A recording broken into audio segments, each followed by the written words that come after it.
बहुत ही शर्म की बात है कि दिल्ली में न्याय पाना अब बहुत ज़्यादा कठिन हो चुका है, असंभव हो चुका है।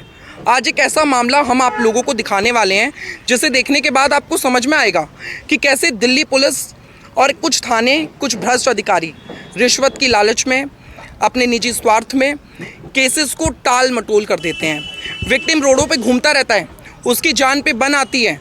किस तरीके से एक व्यक्ति हैं जिनका पूरा सर फट गया, सर के ऊपर लेफ्ट साइड की जो पैराटिकल बोन होती है वो डिप्रेस्ड हो गई, हाईली फ्रैक्चर्ड हो गई, पर कोई भी न्याय नहीं मिला, कोई भी एफआईआर दर्ज नहीं हुई। ये अरशद हैं। अरशद पेशे से एक मज़दूर हैं, मिस्त्री का काम करते हैं। और इनके साथ क्या हुआ 10 तारीख को, ये जुबैर हैं जो मिस्त्री का काम करते हैं। और जुबैर पॉकेट 3 में एक बिल्डिंग में काम करने गए थे जिसका ठेका इनको दिया गया था डीलर के द्वारा। वहाँ पर जब ये मौजूद थे तो पवन नाम के एक शख्स ने वहाँ पर इनके साथ मारपीट की, इनका सर फाड़ दिया सरिये से। हाईली जो चोटें हैं वो इनको आई है। और 10 ही तारीख को यहाँ बगल में ही एक हॉस्पिटल है, महाराजा अग्रसेन हॉस्पिटल, उस हॉस्पिटल ने ये साफ कर दिया कि इनके लेफ़्ट साइड की जो ब्रेन की हड्डी है वो फ्रैक्चर हुई है और डिप्रेसली हुई है, यानी बहुत ज़्यादा जो चोट है वो लगी है। और सिर्फ ये काफ़ी था इतना आना एमएलसी में कि एफआईआर की जाए और कार्रवाई करके जो एक्यूज़ है उस पर बीएनएस 109 लगाकर उसे अरेस्ट किया जाए, अटेम्प्ट टू मर्डर लगाया जाए। पर इन लोगों ने ये नहीं किया। इन लोगों ने जो किया वो आपको शर्मसार कर देगा। इन लोगों ने एक एनसीआर काट दी, नॉन कॉग्निजेबल रिपोर्ट काट दी और विक्टिम को यहाँ से भेज दिया और मामले को ऐसा दिखाया जैसे कुछ हुआ ही नहीं था। और ये 10 तारीख की मेडिकल रिपोर्ट है जिसमें ये साफ तौर से लिखा हुआ है कि हड्डी टूट गई है। क्या हड्डी टूटना काफ़ी नहीं था एफआईआर करने के लिए? सुप्रीम कोर्ट की एक जजमेंट है ललिता कुमारी वर्सेस स्टेट ऑफ यूपी, जिसमें सुप्रीम कोर्ट ने ये साफ कहा कि कोई भी कॉग्नाइजेबल ऑफेंस अगर सामने आता है तो पुलिस को एफआईआर करनी ही होगी। पर फिर इसके केस में क्यों न्याय इसे नहीं मिला? जस्ट बिकॉज ये अमीर नहीं है, इसके पास पैसे नहीं है, ये पैसे नहीं दे सकता, तो क्या इसे न्याय नहीं मिलेगा? न्याय सभी का अधिकार है और न्याय सभी को दिलाना एज ए लॉ स्टूडेंट और एज ए पत्रकार मेरी ड्यूटी है। हमारी टीम है, एक लीगल टीम जो प्रॉपर हमारी हेल्प कर रही है इस मामले में। एफआईआर जो दर्ज हुई, कई सारे दर्जनों ट्वीट किए गए, बताया गया जो इनके साथ थाने में हो रहा था कि कैसे एसएचओ साहब ने बुलाया और एसएचओ साहब ने टाल मटोल करके इनको भेज दिया। कैसे आईओ कहने लगा कि इसमें 310 जो बीएनएस में 110 है वो लगेगी, यानी कि 7 साल तक की सज़ा होगी और थाने से बेल का रास्ता साफ किया गया। पर जब हम लोगों ने ट्वीट किया तो 109 के तहत ये एफआईआर दर्ज की गई। इस एफआईआर में 3 बार इस व्यक्ति ने लिखा पवन ने मारा, सरिये से मारा, पवन ने मारा।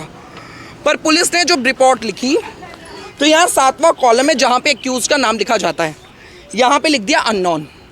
क्यों लिखा, इसका जवाब चाहिए। 10 तारीख को ये घटना हुई। थाने में जो शिकायत है वो उस दिन 112 कॉल करके भी आ गई थी सेम डे।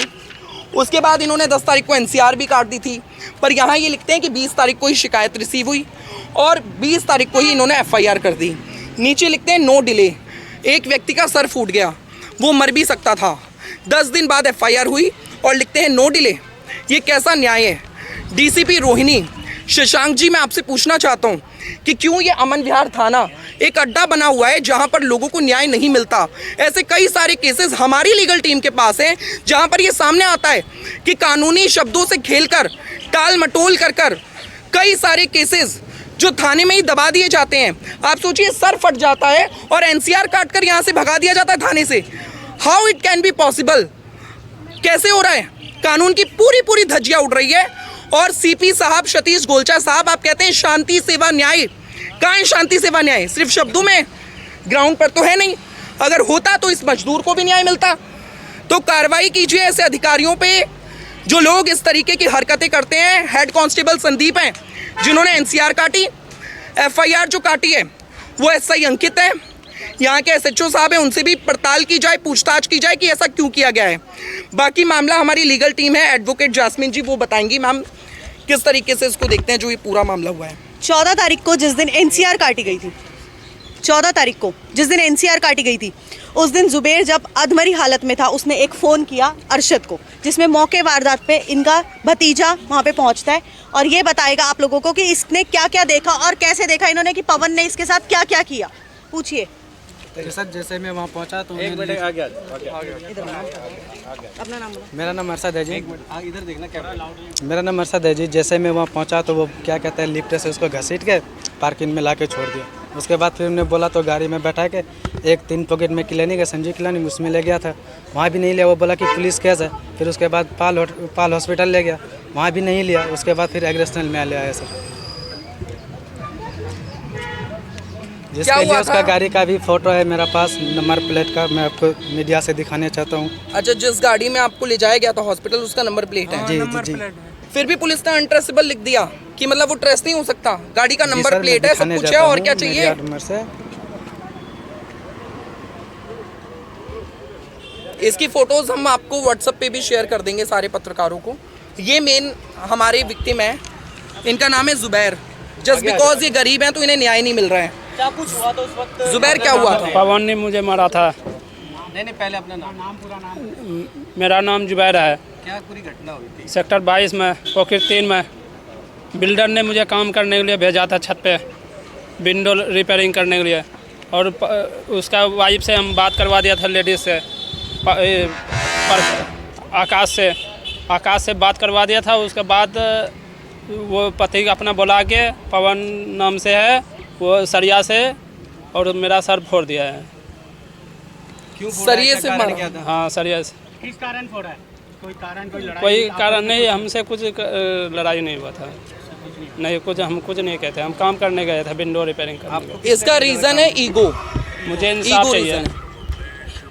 क्या नशे की हालत में जब आप घायल हो गए तो कौन, कहाँ पर, कैसे आप पहुँचे हॉस्पिटल, क्या हुआ? एक भंजा का फ़ोन किया तो भंजा आया, और उसके बाद छोटा सा एक डॉक्टर था पॉकेट 3 में, वहाँ ले गया, वहाँ मना कर दिया। फिर पाल हॉस्पिटल ले गया राजीव नगर, वहाँ भी मना कर दिया। तब एग्रेशन लाया, महाराजा एग्रेशन। कितनी गंभीर चोटें लगी थी आपको? बहुत सारा गंभीर चोट लगा है। रिपोर्ट में बता रहे हैं हड्डी करेगा है। फिर आपने पुलिस कंप्लेन की इस विषय में? पुलिस कंप्लेन किया है। पुलिस अभी तक आई, 22 तारीख हो गया, 10 तारीख घटना हुआ, अभी तक कुछ नहीं बताया पुलिस। कोई सुनवाई नहीं हो रहा अभी तक। कौन लोग हैं? आरोपियों के नाम क्या हैं? पवन नाम से है। और अभी भी पवन जो है वो लगातार इनको थ्रेट कर रहे हैं, जान से मारने की लगातार धमकियां, इनका पीछा भी होता है कई बारी, इन्होंने मुझे बताया। और इस पर भी हम चाहते हैं कि पुलिस उसे अरेस्ट करके अंदर डाले और ये चीज़ तय हो कि न्याय मिलेगा, दिल्ली में लोग सुरक्षित हों, कि वो सांस ले पाएँ, चैन की सांस ले पाएँ, जी पाएँ। दिल्ली में जीने में डर लगता है क्योंकि ऐसा भ्रष्टाचार हो जाता है। सर फोड़ दिया, FIR नहीं की, NCR काट दी। How it can be possible? मतलब मजाक कर दिया। क्या कुछ कारण मानते हैं कि अब तक कोई कार्रवाई नहीं हो पा रही है इस मामले को लेकर के? अब वो कारण तो ये लोग अच्छे से जानते हैं, अब हमें तो पता नहीं ऐसा क्या दे दिया गया, ऐसा क्या चढ़ गया कि जिसके बाद FIR नहीं करनी थी, क्यों नहीं करनी थी? ये गरीब है, इसी कारण ही इसकी हाँ, इसके पास पैसे नहीं है, जस्ट बिकॉज ये गरीब है, और जिसने मारा है वो करोड़ों के फ्लैट में रहता है, करोड़पति व्यक्ति है, तो इसलिए इसे न्याय नहीं मिला। अगर इसके पास भी पैसे होते तो इसे भी न्याय मिलता। FIR में नाम नहीं है तो जब FIR में नाम पुलिस ने नहीं लिखा। इसके बयानों में 3 बार दर्ज है पवन, पवन और पवन। पवन ही मेन एक्यूज है। पवन का एड्रेस भी लिखा हुआ है, पवन की गाड़ी का नंबर भी इनके पास है, फिर अनट्रेसेबल कैसे? और जब ये FIR दर्ज हुई है उस वक्त भी पवन थाने के अंदर ही था, जिसके CCTV फुटेज हमने लीगली प्रिजर्व कराए हैं। वो मैम बताएंगी कि किस तरीके से हम आगे की कार्रवाई करने वाले हैं। एक मिनट अब आप बता दो पूरा एंड में। आज हमने कोर्ट में अपना नाम साथ में आज हमने कोर्ट में एप्लीकेशन मूव करी है, जिसकी सुनवाई कल सुबह है। मेरा नाम जैस्मिन कौर है। मैंने आज कोर्ट में एप्लीकेशन मूव करी है, जिसकी सुनवाई कल सुबह 12:30 बजे होनी है रोहिणी कोर्ट के अंदर। देखते हैं आगे अब कोर्ट से क्या डायरेक्शंस जाती है, क्योंकि मैंने CCTV प्रिजर्व करने के लिए बोला है। ये जो लड़का, इधर आओ, ये जो लड़का जो सबसे पहले मौके वारदात पे जाता है, इसके आज तक बयान नहीं हुए हैं, ना ही आज तक इससे कुछ स्टेटमेंट लिखवाई गई है। सिर्फ और सिर्फ इसके एक कोरे कागज पे साइन ले लिए गए हैं। उस हस्ताक्षर का क्या मतलब है, ये पुलिस हमें जवाब दे। CCTV फुटेज प्रिजर्व करे। 20 तारीख को जिस दिन FIR दर्ज कराई गई है उस दिन भी पवन मौके पे यहाँ पे थाने में था। 10 तारीख को जिस दिन कंप्लेंट इसकी पहली जाती है उस दिन भी पवन थाने के बाहर ही था, और पवन थाने के अंदर भी था। CCTV फुटेज निकाल के दो। अगर ये बोल रहे हैं बार बार कि पवन हमें नहीं मिला, पवन हमें नहीं मिल रहा, पवन पता नहीं कहाँ पर है, तो आप CCTV दिखा दीजिए। जवाब दीजिए, आज तक उसे अरेस्ट क्यों नहीं किया गया? 20 तारीख की एफआईआर कटी गई है, 2 दिन हो गए, पुलिस को इतनी देर लग रही है कि एक मुजरिम जो कि रोड पहले तो 10 दिन का डिले एफआईआर काटने में, उसके बाद 2 दिन का डिले कि पुलिस इसको अरेस्ट नहीं कर पा रही, सिर्फ इतनी बात बोल रही है कि अनट्रेसेबल है, हमें नहीं मिल रहा पवन। कहाँ का इंसाफ है? और इससे क्यों पेपर कोरे कागज पे साइन कराए गए? आज तक इससे क्यों स्टेटमेंट नहीं ली गई कि क्या हुआ था, क्या देखा? जो चश्मदीद गवाह है उसे नहीं पूछ रहे, जो मरा हुआ है बेचारा बेहोश हालत में था उससे तुम गवाह पूछ रहे हो, वो भी उस पर तुम प्रेशर बना रहे हो। पुलिस का जो ये रवैया है उसके कारण क्या है? ये तो पुलिस ही बताएगी क्या रवैया है और क्यों, क्या कारण था, किस वजह से पुलिस ने ये सब कुछ किया, किस वजह से 12 दिन का डिले। मतलब एक गरीब इंसान है तो इतना भ्रष्टाचार फैल रहा है। राम गरीब के साथ होता तो फिर गरीब जो जनता है उसके साथ तो फिर तो गरीब जब ये है तो गरीब तो जनता भी है, जनता के साथ भी ये हो रहा है हमारे समाज के अंदर। डीसीपी साहब की संज्ञान में है ये मामला? डीसीपी साहब की संज्ञान में ये मामला उस दिन आया जिस दिन 19 तारीख को तहलका दिल्ली के ट्विटर अकाउंट से ट्वीट होता है, उसके बाद प्रेशर क्रिएट होता है एसएचओ साहब के ऊपर, तब 19 तारीख के बाद 20 तारीख को एफआईआर कटती है। ठीक है।